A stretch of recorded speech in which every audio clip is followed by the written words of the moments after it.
Hola, ¿cómo están?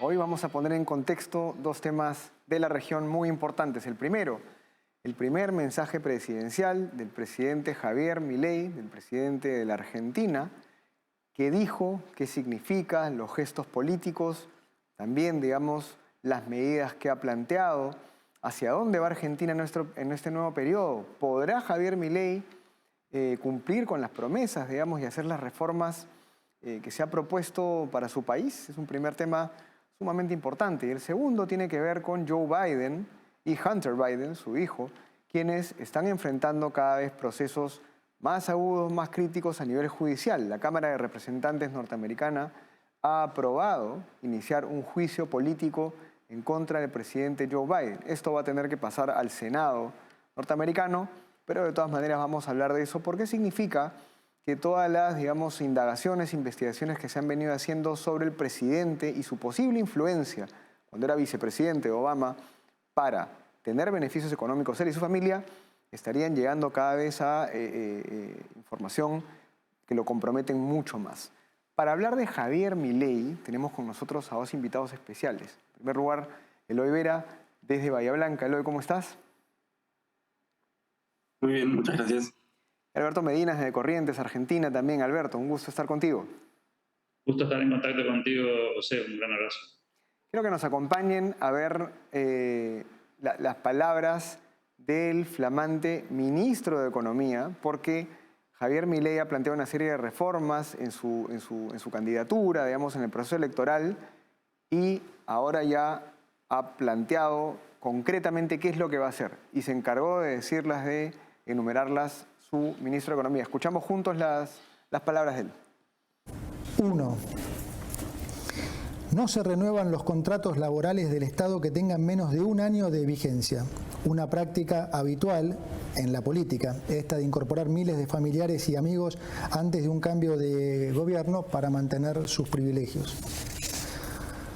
2. Se decreta la suspensión de la pauta de gobierno nacional por un año. 3.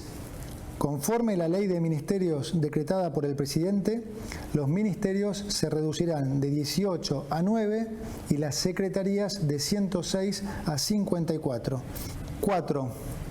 Vamos a reducir al mínimo las transferencias discrecionales del Estado Nacional a las provincias. 5. El Estado Nacional no va a licitar más obra pública nueva y va a cancelar las licitaciones aprobadas cuyo desarrollo aún no haya comenzado. 6. Vamos a reducir subsidios a la energía y al transporte. 7. Vamos a mantener los planes Potenciar Trabajo de acuerdo a lo establecido en el presupuesto del año 2023. Y vamos, sobre todo, a fortalecer las políticas sociales que son recibidas directamente por quienes las necesitan, esto es, sin intermediarios, como la asignación universal por hijo y la tarjeta alimentar. 8. Vamos a sincerar el tipo de cambio oficial. El tipo de cambio oficial va a pasar a valer 800 pesos. 9. Reemplazaremos el sistema de importaciones SIRA por un sistema estadístico y de información de importaciones que no requerirá de la aprobación previa de licencias. Es por eso que vamos a complementar estas medidas con una 10ª medida de importante carácter social, ya que lo que vamos a hacer es aumentar, duplicar el plan de asignación universal por hijo y aumentar en un 50% la tarjeta alimentar. Bueno, medidas radicales, medidas moderadas, medidas sensatas. Eloy, empecemos contigo. ¿Qué piensas de estas medidas que ha planteado el ministro de Economía argentino? Bueno, primero que nada, medidas necesarias. El ajuste o cualquier forma de racionalización de las cuentas del Estado era algo que se tenía que hacer, que se podía hacer con más o menos sinceridad o con más o menos celeridad, pero definitivamente es un paso en la dirección correcta y lo que está encarando hacer el gobierno de Milei es realizarlo, como digo, con velocidad, de manera de shock, cosa de para el primer año haber transitado ya la parte más dolorosa y más difícil del ajuste de las cuentas y con honestidad de cara al pueblo. Hay un esfuerzo comunicacional de tratar de explicar la herencia, explicar por qué estas cosas van a ser necesarias y que la gente pueda prepararse lo mejor posible. De acuerdo, Alberto. Regresando un poco a la candidatura, a las promesas de Milei y a su mensaje presidencial, él decide hacerlo no directamente en el Parlamento, digamos, en el Congreso, sino lo hace hacia las afueras, a las afueras del local, hacia la gente, para la gente directamente. Los gestos de Milei, para ustedes en Argentina, ¿qué significan? Los gestos políticos que ha venido teniendo en esta semana, ¿cómo los interpretas? ¿Cómo ves al presidente en estos primeros días de ejercer su cargo?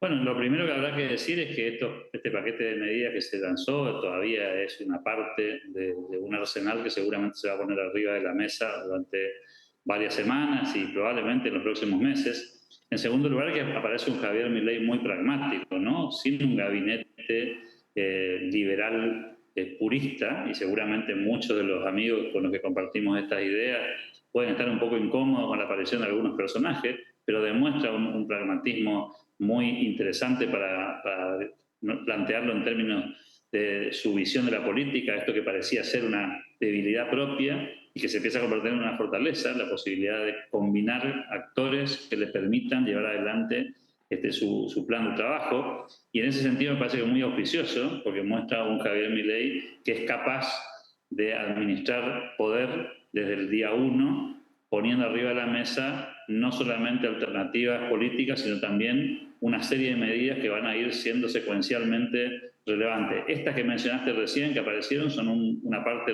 interesante, pero no tal vez la más significativa de las reformas. Queda por delante esta ley ómnibus que va a estar seguramente en pocas horas más planteada al Congreso, y algunas otras que no van a pasar por el Congreso Nacional porque no necesitan hacerlo, que tienen que ver con decisiones ejecutivas que pasan exclusivamente por la visión del presidente respecto particularmente a la descentralización del Estado, a la desregulación económica, a una nueva forma de operación del gobierno nacional, y eso es en definitiva es un atributo, una potestad que el presidente tiene sin necesidad de ningún tipo de acuerdo ni parlamentario ni político. Ahora, ¿cómo ha sido tomado este Javier Milei pragmático? La pregunta va para los dos, digamos, empezamos por Eloy. En el debate político, en la opinión pública, ¿cómo están viendo a Javier Milei con estas medidas y con este pragmatismo, digamos, y esta capacidad de hacer alianzas? Creo que para empezar está sorprendiendo a mucha gente.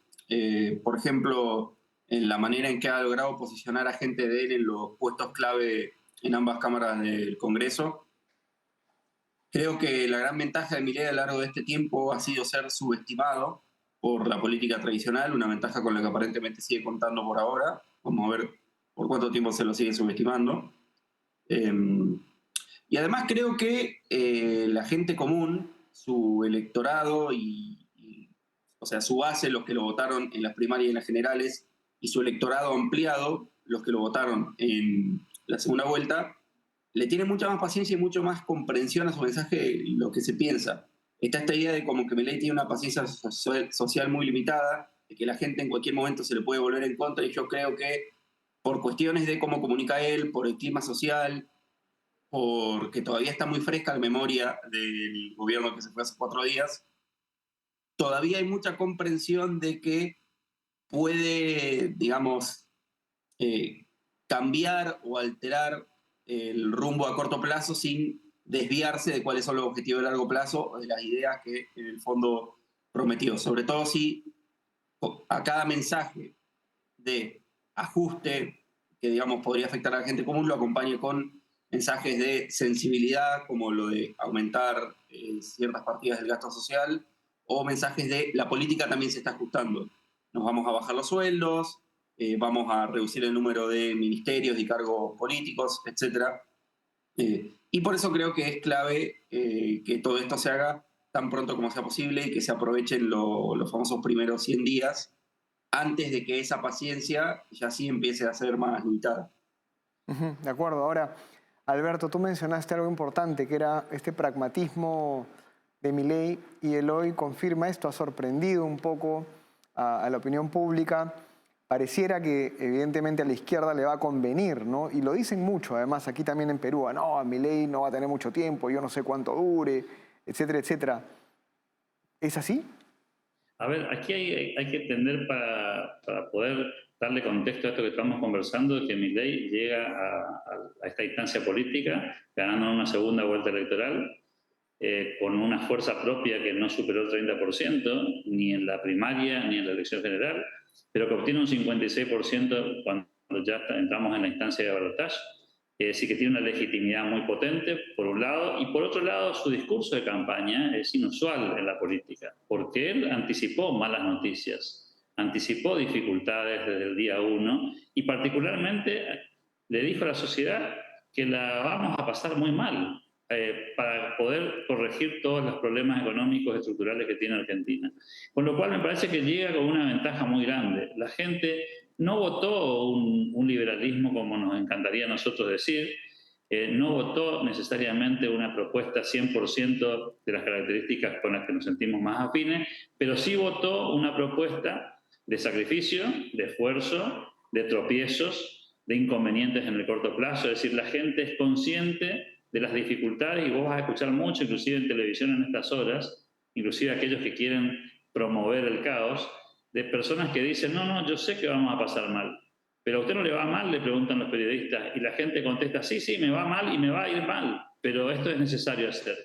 Ahora la pregunta, como bien decía Eloy ahora, es sí, ¿cuál va a ser ese tiempo de luna de miel? ¿No? Es decir, si estamos frente a una luna de miel de 20 días, de 100 días, de 180, y en qué momento se va a dar la curva en la que el gobierno empiece a poder mostrar algunos resultados, no digo positivos en lo económico porque eso no va a pasar, pero sí una luz al final del túnel que la gente visualice de que se está yendo por la dirección correcta, y eso depende en muy buena medida no tanto de lo económico sino de lo gestual, de los gestos de la política. En los anuncios que hacía el ministro Caputo aparecía, por ejemplo, la interrupción de la pauta publicitaria, es decir, la propaganda oficial del gobierno. Eso no es relevante en términos económicos, pero es relevante en términos gestuales.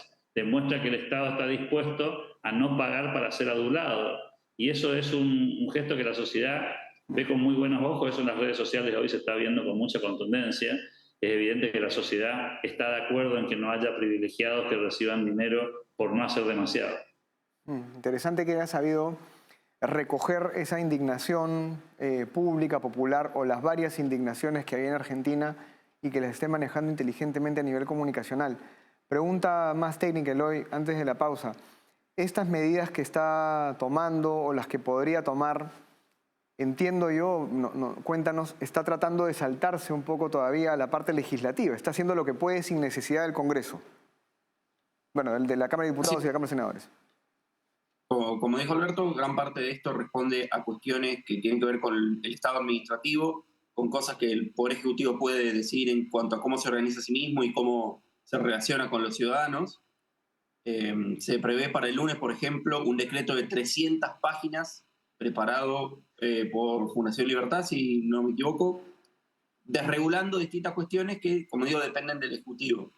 Algunas de ellas igual después van a tener que pasar, aunque sea parcialmente, por el Congreso, pero eso todavía no está preparado. Primero que nada porque el Congreso no tiende a sesionar en esta época del año, todavía está haciendo el recambio de sus autoridades y todavía se está reacomodando cómo va a ser la coalición parlamentaria de la que Milei va a depender todos estos años. Ayer, por ejemplo, fue la designación de autoridades en el Senado, hace pocos días también fue la designación de autoridades en la Cámara de Diputados.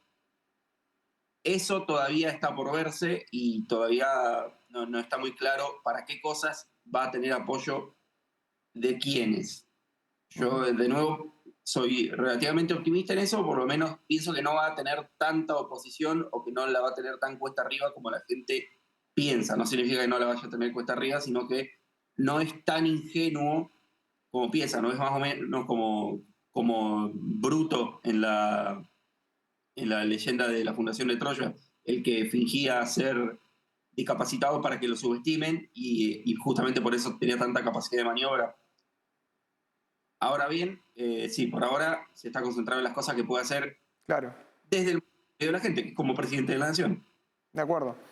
Inteligente en todo caso. Y cuando volvamos de la pausa vamos a conversar ya con más detalle de esta configuración en la Cámara de Diputados, en la Cámara de Senadores y qué le toca a Milei o cómo se está jugando el partido ahí. Volvemos.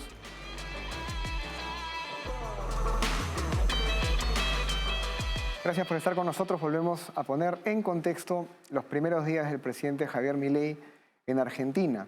Y hablábamos ya de las medidas que ha tomado, que han sido medidas que puede realizar como Poder Ejecutivo, digamos, de manera autónoma. Hemos hablado también de los gestos políticos de Milei, pero ahora toca evaluar la configuración de las cámaras de diputados y de senadores que definitivamente van a jugar un rol importante en los siguientes 4 años. Para eso, si la producción nos lo permite, tenemos un gráfico que queremos que Eloy y Alberto nos ayuden a describir. Es una animación, digamos, en donde vemos cómo ha quedado la configuración de la Cámara de Senadores en Argentina.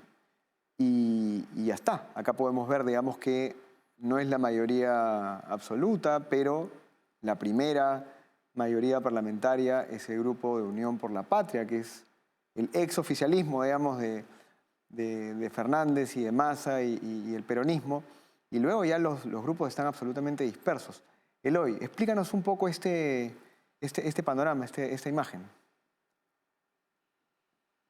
Bueno, como se ve, Milei está en una absoluta minoría, aparte de que la mayoría de hecho todos los senadores en la Cámara de Diputados tenía algunos miembros con experiencia, pero todos los senadores son nuevos, o sea, son gente que tiene una experiencia política muy reducida, una experiencia parlamentaria a nivel federal nula.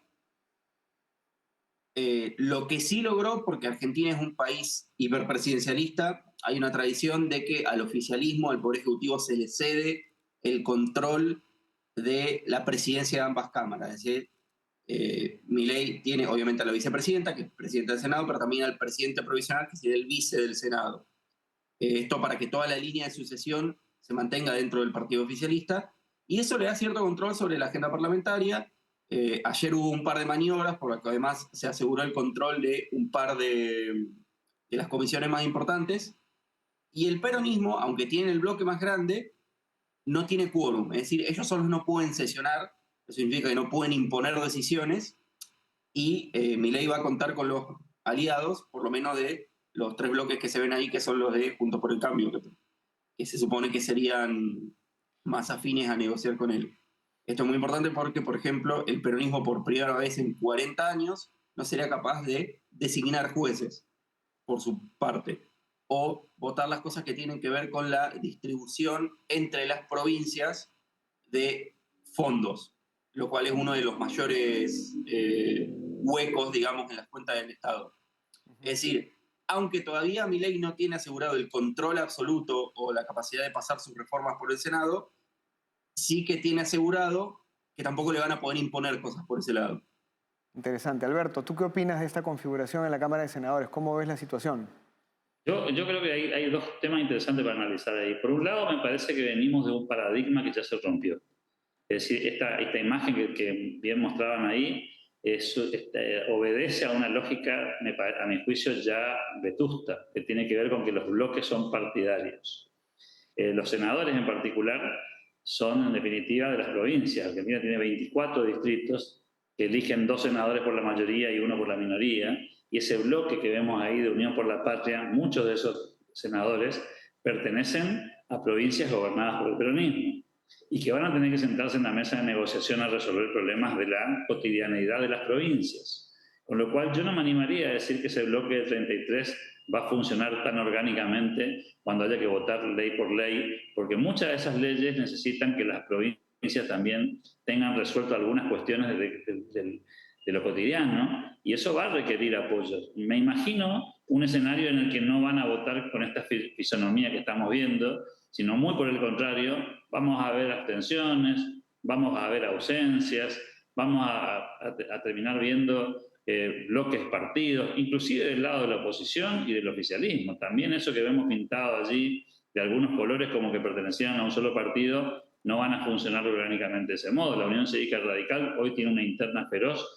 puertas adentro de su espacio, un espacio que pertenecía a aquella coalición conocida como Juntos por el Cambio, que tampoco va a funcionar así. Con lo cual, me animo a decirte que todavía es muy prematuro hacer análisis respecto a cómo va a funcionar el Senado y la Cámara de Diputados, porque creo que rompimos un parámetro histórico en Argentina, que es que los bloques políticos se mueven en función de la pertenencia partidaria preelectoral. Acá hay un cambio de esquema, un presidente que no tiene gobernadores, que no tiene intendentes, que tiene pocos senadores y pocos diputados, pero que tiene que construir una mayoría para poder gobernar. De acuerdo, interesante. Ahora, Eloy, profundizando en este contexto, ¿qué ha pasado con los líderes del peronismo, del exoficialismo? ¿Cuál es el rol que van a jugar o que están jugando en este momento? ¿Cómo ves el liderazgo de la oposición frente a Javier Milei?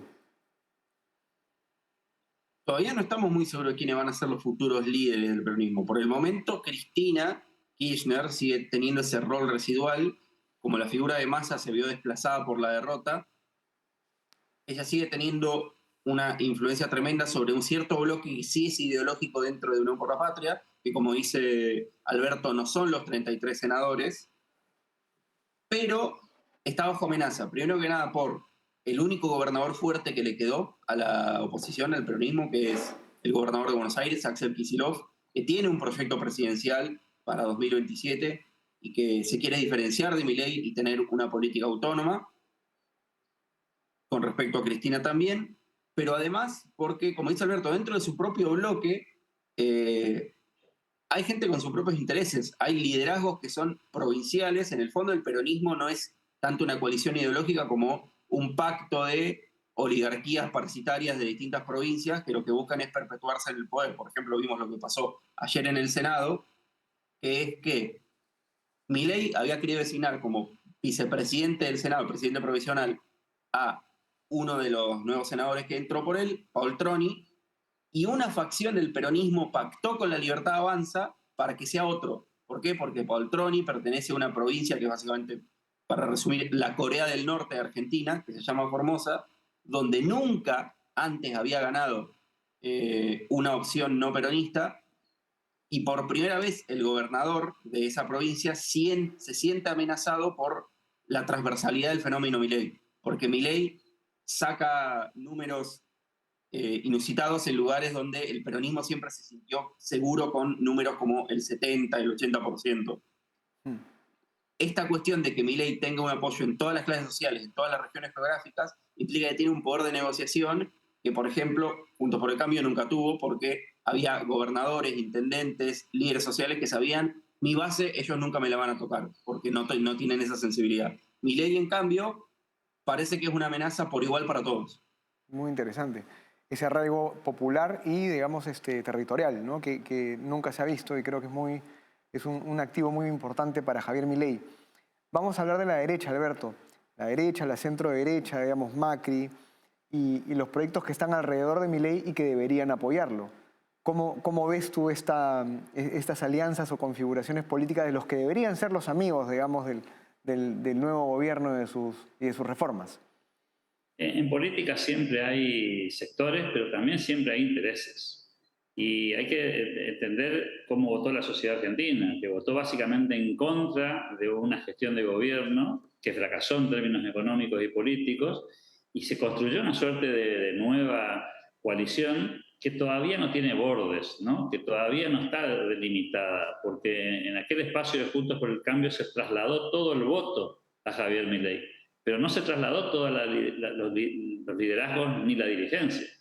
Es decir, que ahí todavía hay un proceso de reconfiguración que está en marcha y que hay que ver cómo termina. El PRO, el partido del presidente Macri, cuyo liderazgo fue cedido en su momento a Patricia Bullrich y a Horacio Rodríguez Larreta, que fueron los precandidatos presidenciales en aquella primaria del mes de agosto, están como reacomodándose. Digamos que todavía no es un tema absolutamente definido. En la Unión Cívica Radical pasa algo parecido, un partido centenario, que tiene también una conformación muy compleja, con gobernadores de provincia, por cierto, algunos que pertenecen a un sector más de centro-derecha, si se me permite, otros más de centro-izquierda, y que todavía están en una puja interna. De hecho, en esta semana están decidiendo quién es el presidente de ese espacio político.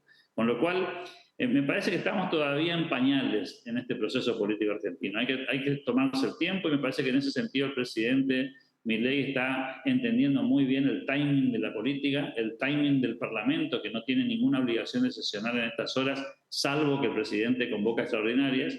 Y en ese sentido me parece que vamos a pasar un verano medio heterodoxo en términos políticos, aunque ortodoxo en lo económico. Y vamos a ir viendo cómo se configura la crisis y cómo la política acompaña ese proceso. Hoy no le resulta sencillo al oficialismo original, pero también a la oposición, salirse del molde de lo que la gente aprobó, votó y acompañó. Y eso, hay un costo que pagar allí para algunos opositores que tienen ganas de estar en contra de lo que se está haciendo, pero que no tienen plafón para hacerlo. Repregunta rápida antes de la pausa. En el extranjero, los medios y obviamente la izquierda, las izquierdas, siguen con esta cantaleta del presidente de ultraderecha, el ultrarradical, el ultraderechista populista radical y todas las cremas y salsas encima. ¿Esta mirada de este Javier Milei se va diluyendo? ¿Crees que va a ser un caballito de batalla de la izquierda todavía? ¿Cómo es este tema de esta narrativa en concreto? Mientras puedan vender ese relato, aunque sea a una parte, sobre todo ahora que, como digo, están apuntando a la parte dura, están en modo supervivencia, porque faltan 2 años para las elecciones y para tener que conquistar una base más amplia, van a seguirlo haciendo. Ahora bien, está la cuestión de, como dijimos al principio, Milei está demostrando un pragmatismo que muchos de los líderes que son calificados de esa manera no tienen, y creo yo que está reviviendo algo viejo de la política argentina, que no se veía de los 90, que se denomina el realismo periférico, que es una postura pragmática justamente que consiste en tomar posiciones medias ideológicas, es decir, adopta alineamientos ideológicos, pero no adopta necesariamente lados o bandos. Por ejemplo, por poner un ejemplo cortito, durante su asunción asistieron líderes que uno diría se llevan horrible entre ellos, el primer ministro de Hungría y el presidente de Ucrania. Y sin embargo, de acá, justamente porque se juntaron en la Argentina, luego llegaron a un acuerdo entre ellos. O sea, Milei, teniendo ese punto de contacto tan fuerte con, serían los dos lados de la grieta internacional que está surgiendo, tiene la capacidad de jugar un rol de negociador, de unidor, de casamentero, que puede diluir, por lo menos a ojos de quien quiera ver, esta imagen que lo quiere pintar como un Trump, un Bolsonaro o cualquier otra cosa. Que es muy importante en este contexto. Muchas gracias, Alberto, por estar con nosotros. Ha sido un gusto tenerte en esta edición. Un honor. Muchas gracias, Alberto. Y volvemos después con Eloy. Seguimos para seguir conversando sobre Argentina un poco más. Gracias por estar con nosotros. Seguimos hablando de Javier Milei en Argentina y ahora tenemos con nosotros a Nati Motil. ¿Cómo estás, Nati? Hola, ¿cómo están? Muchas gracias por la invitación. Has llegado para meternos en la economía, de lleno, digamos, en los temas más económicos y seguimos con Eloy. Eloy, gracias por estar con nosotros también.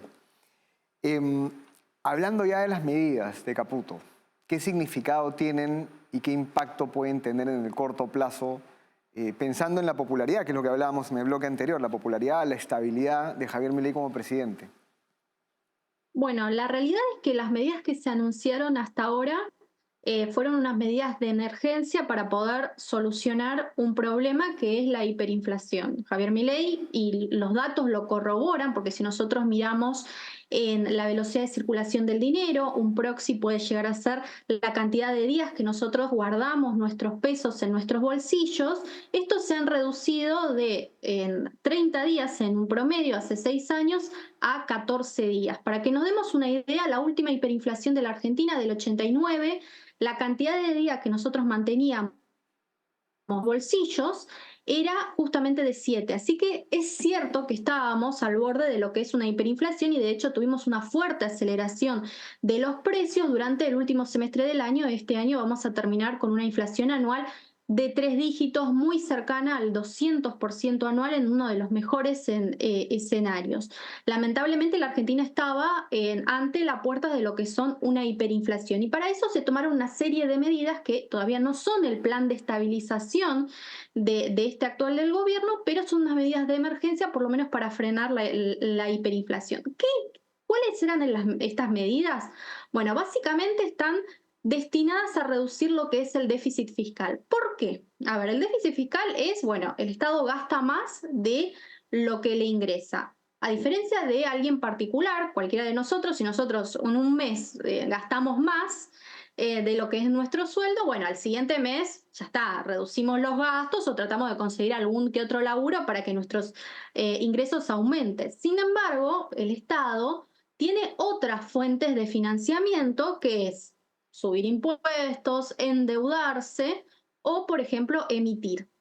Entonces, como estábamos frente a los riesgos de lo que es una hiperinflación, con caída fuerte de lo que es la demanda del dinero, si nosotros seguíamos manteniendo lo que es ese déficit fiscal, tenía que ser financiado con una inyección de pesos en la economía que terminaban generando una corrosión aún mayor de lo que es el valor del peso. Entonces, ¿qué es lo que se hizo? Un modelo de medidas típicas, clásicas, que ya se han hecho en la Argentina, de tratar por lo menos de licuar el gasto para el próximo año. Y acá están tanto las de congelar las partidas del gasto público, de frenar las obras públicas, terminar, por ejemplo, con la guita que le dan a la comunicación, y también esto de terminar con las transferencias o reducirlo al mínimo las transferencias discrecionales al resto de lo que son las provincias.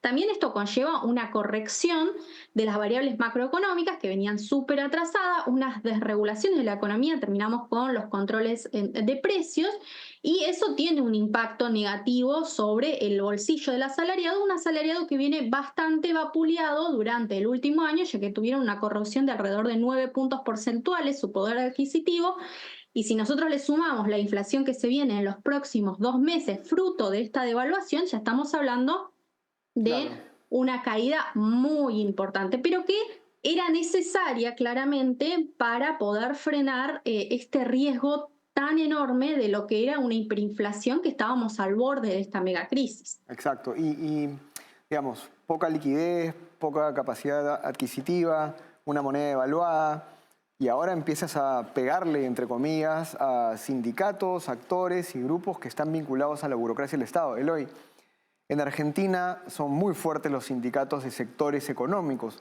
Los sindicatos en el Estado, las fuerzas, digamos, sindicales en el Estado, que probablemente tengan las mayores consecuencias con estas medidas, ¿qué pueden hacer? ¿Cómo se va a configurar este grupo sindical o los sindicatos frente a Milei con estas primeras medidas o con las que vengan?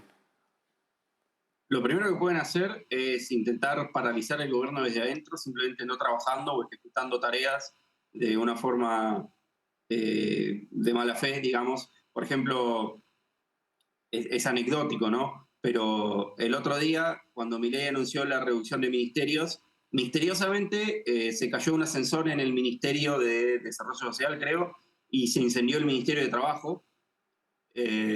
No estoy diciendo que necesariamente, pero ese son el tipo de cosas que suelen pasar cuando tenés a la gente dentro de los propios ministerios en contra. Y luego ya están medidas de fuerza como huelgas, protestas en la calle. Ya se anunció, por ejemplo, que va a haber lo que ellos denominan un paro de advertencia, ahora el 20 de diciembre.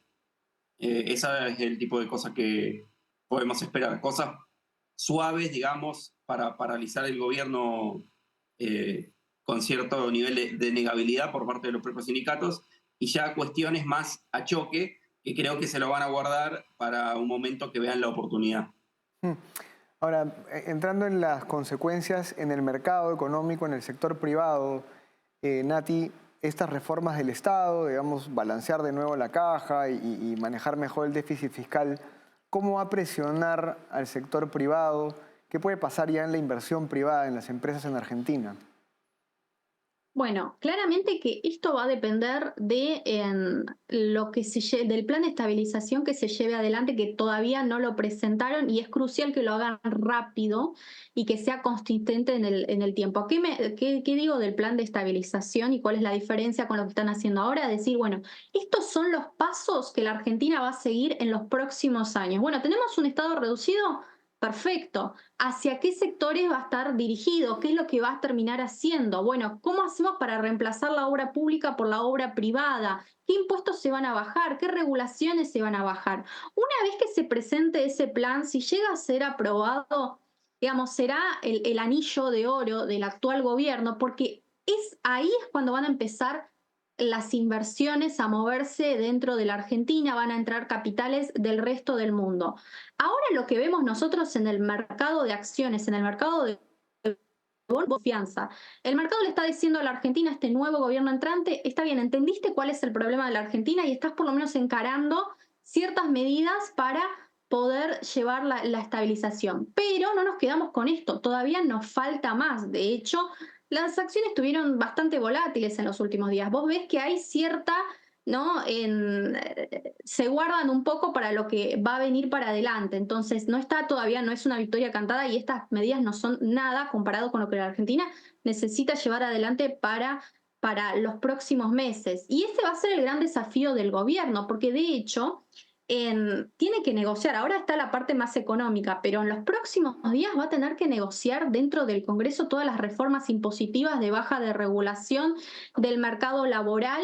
Y ahí es, bueno, el verdadero desafío, porque ya le sacó las obras públicas y transferencias a provincias y se va a tener que sentar a negociar con esos sectores para que puedan apoyarlo a las reformas que quiera llevar adelante. Y va a depender también mucho de lo que suceda en las calles, del clima social, de las presiones, porque la realidad es que el Congreso hoy, bueno, se basa mucho en qué es lo que pasa a los ánimos sociales. Si los ánimos sociales empiezan a caldearse, lamentablemente eso va a ser una de las grandes restricciones en el Congreso, porque la oposición, que para eso le votaron, a la oposición para que efectivamente sea oposición, se va a encrudecer a la hora de debatir estas próximas reformas. Así que ese va a ser el gran desafío, pero es una gran oportunidad para la Argentina y eso hay que entenderlo porque hay un cambio de rumbo en materia político-económico de lo que se venía viendo durante los últimos gobiernos, más dirigidos hacia lo que es el promercado, y si resulta exitoso,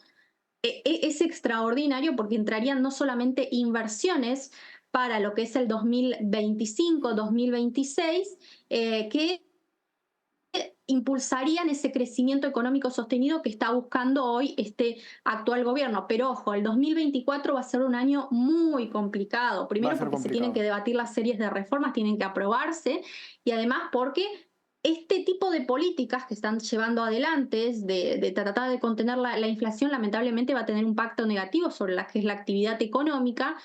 Y bueno, el periodo como ha dicho el propio presidente, que va a haber un periodo de esta inflación, se puede llegar a alargar si no llevan adelante las reformas de forma rápida. De acuerdo, no, está clarísimo y ojo que el 2024 va a ser difícil para toda la región, es decir, la inversión privada, la inversión pública y el contexto internacional va a estar duro para varios países en Latinoamérica. Eloy, para ir cerrando, Milei ha sido uno de los pocos, y es algo que se valora mucho en otros países alrededor de Argentina, ha sido el único que ha planteado directamente, claramente desde el comienzo, y lo sigue haciendo, la reducción del poder del Estado, de la burocracia, y lo ha hecho explícitamente. Esto que está haciendo, evidentemente, es el inicio de estas reformas. ¿Crees que va a ser capaz de luchar y vencer a la burocracia argentina tan dura y fuerte como es? Es algo que va a depender mucho de su éxito económico. El pueblo argentino es muy de votar con el bolsillo. Por ahora le han dado un voto de confianza, pero con un mandato claro, creo que él mismo lo ha sabido interpretar. Es evitar una hiperinflación, arreglar el déficit y eventualmente no es generar crecimiento, pero por lo menos que se vea que estamos empezando a ir en la senda del crecimiento. Eso van a ser tal vez sus 4 años, estos 4 años. Ojalá los primeros, o supongo que él apuntaría a que sean los primeros de una eventual seguidilla de gobiernos liberales. Y él mismo ha planteado, nosotros tenemos reformas para 4 o 5 generaciones. Para hacer todo lo que plantearía hacer se necesitarían como 30 años en el poder, o por lo menos generar suficientes consensos para que haya un bloque importante dentro de la política, incluso tal vez más allá de su partido, que eventualmente siga haciendo o mantenga parte de lo que él viene haciendo. Ahora bien, si esto funciona, y si se logran asociar simbólicamente las distintas medidas, creo que efectivamente puede quedar por lo menos este bloque del 30%, el bloque duro, que va a permanecer en esa dirección. Va a haber una generación, una militancia liberal en Argentina que, si no hay un desencanto demasiado fuerte, va a seguir presente. Y si Milei dice, generamos crecimiento y a la vez desregulamos, puede decir, generamos crecimiento porque desregulamos.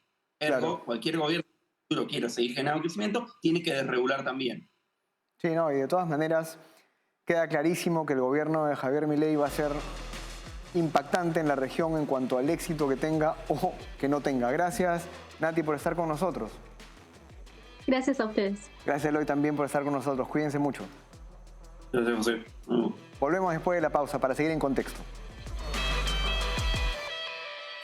Hola, ¿cómo están? Volvemos en contexto para hablar ahora del presidente Joe Biden y su situación legal, la de él y la de su hijo Hunter Biden, ambos involucrados en un escándalo o en todo caso en hechos que podrían significar un escándalo de corrupción y que cada vez las investigaciones van avanzando. Para eso, para conversar de esto, tenemos con nosotros a César Báez. César, ¿cómo estás?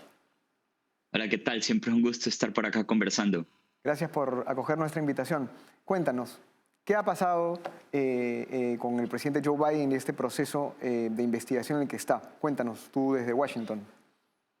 Bien, en este momento la Cámara de Representantes del Congreso de Estados Unidos votó a favor de una investigación para un impeachment en contra del presidente Biden. Para contextualizar un poco, el impeachment es un juicio político que el legislativo puede hacer contra el presidente en caso de que consigan cargos suficientes en su contra y se vota en las dos cámaras. Sin embargo, ese proceso formal de juicio político no ha comenzado aún.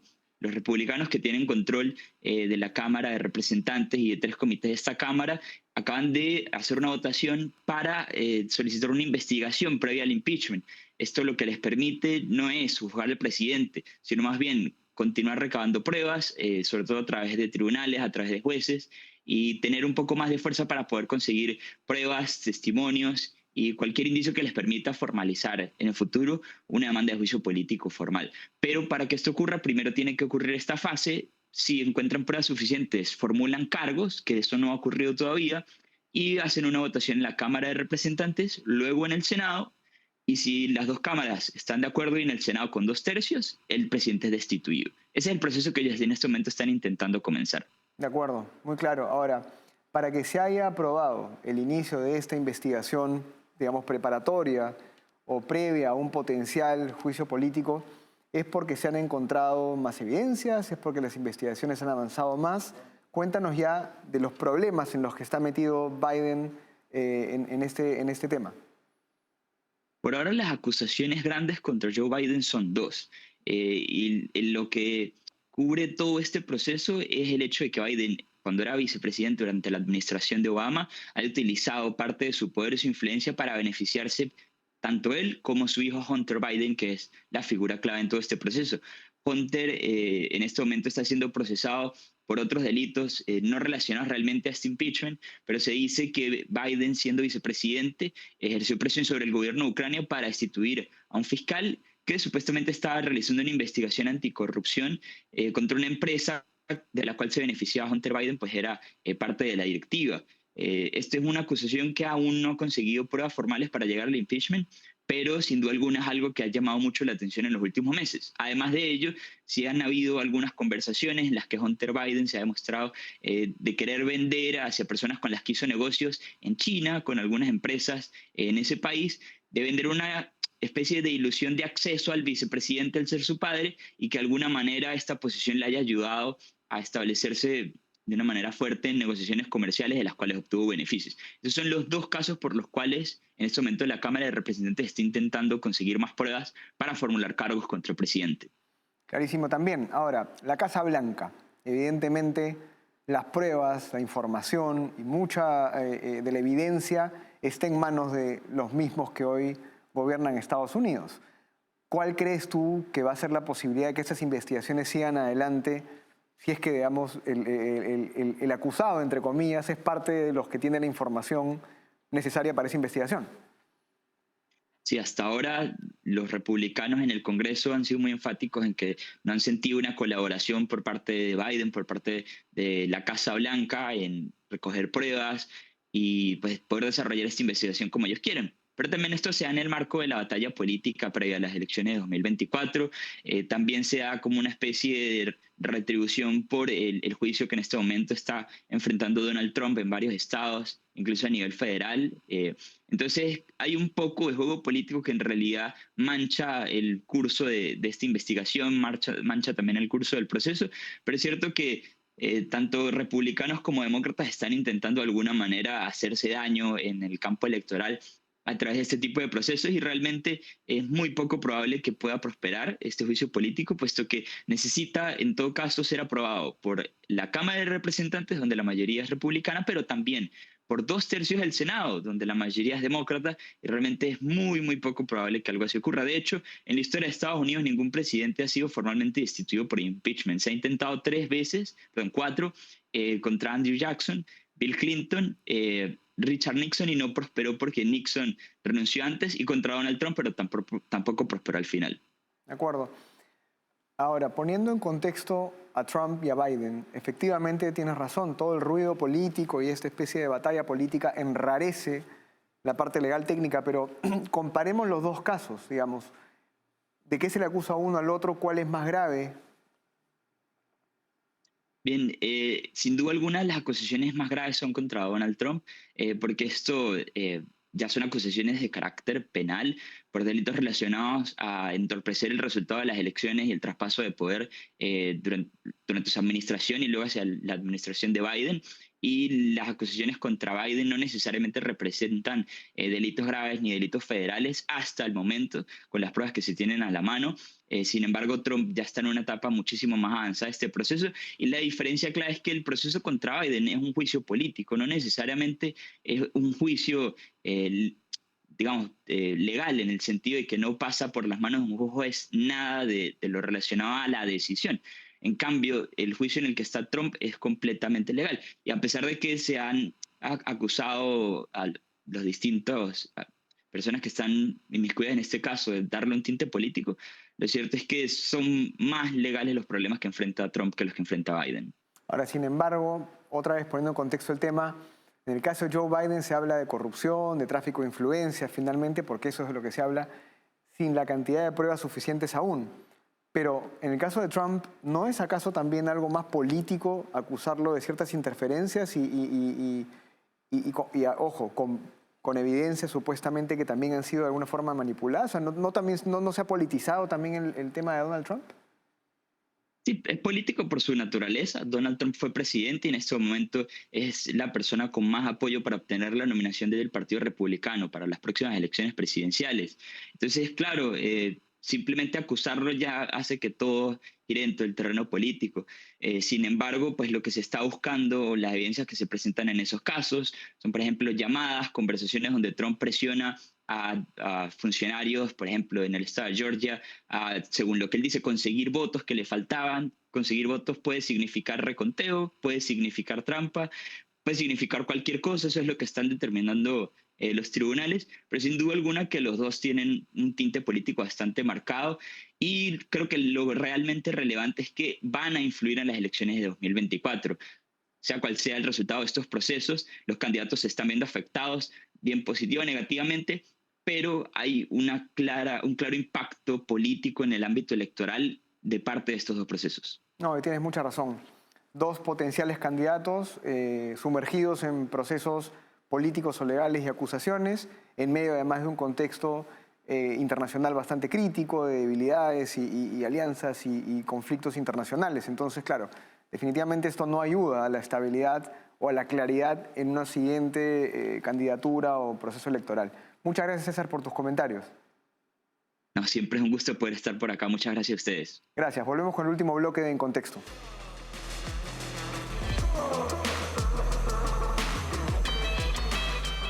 Gracias por estar con nosotros en este último bloque de En Contexto. Javier Milei ha empezado su gobierno, su periodo presidencial, sorprendiendo con su capacidad de, primero, articular, negociar, ponerse en un espacio, digamos, en el cual puede empezar varios diálogos con opositores, otros grupos partidarios y líderes. Número dos, tiene un arraigo, digamos, territorial, transversal, muy interesante por la cantidad de gobernaciones que ha ganado su partido. Y número tres, está cumpliendo claramente con lo que había prometido: reducir las posibilidades de una crisis económica mucho más grave en Argentina, reducir la inflación, cortar, digamos, los gastos del Estado, cortar los gastos de publicidad, cortar la burocracia poco a poco en la medida en que pueda hacerlo de manera autónoma desde el Poder Ejecutivo. Con lo cual Javier Milei de alguna forma también está empezando un periodo presidencial en el cual todas estas narrativas y estas voces que lo planteaban como un populista o como alguien que tenía pues un discurso radical o extraño, bizarro, van a empezar también a tener problemas para etiquetarlo de esa manera. Vamos a ver qué pasa, porque las consecuencias económicas, sociales de cualquier shock o cualquier grupo de medidas, digamos, radicales a nivel económico son muy fuertes. Y esto se puede ver en las calles reflejado en breve. Vamos a ver cómo tiene Javier Milei la capacidad de sostener sus reformas en una situación un poco más conflictiva a nivel social. En el caso de Joe Biden es evidente que sus casos, digamos, de investigación, tráfico de influencias, potencial corrupción, su hijo viajando por el mundo, digamos, usando el nombre del padre, pero además acusado de otros temas muy parecidos de conflictos de interés, digamos, o negociaciones ilícitas, es sumamente grave. Lo que ocurre es que evidentemente en el gobierno y estando en el poder, y eso lo podemos ver en la región, va a ser muy complicado que puedas colaborar tú mismo siendo el acusado o el vulnerable y teniendo toda la información a la mano. En el caso de Donald Trump, si bien es cierto su proceso ha avanzado más en el sistema de justicia, más bien las acusaciones y el fondo del tema que lo compromete son mucho más ambiguos y mucho más débiles. Veremos, ¿no es cierto?, en esta batalla política de procesos legales, cómo van avanzando ambos procesos y qué repercusiones tienen para las elecciones siguientes en Estados Unidos, para los procesos electorales y las candidaturas que se van a plantear en los partidos republicano y demócrata. Por mi parte, muchas gracias. Nos vemos en una siguiente edición de En Contexto.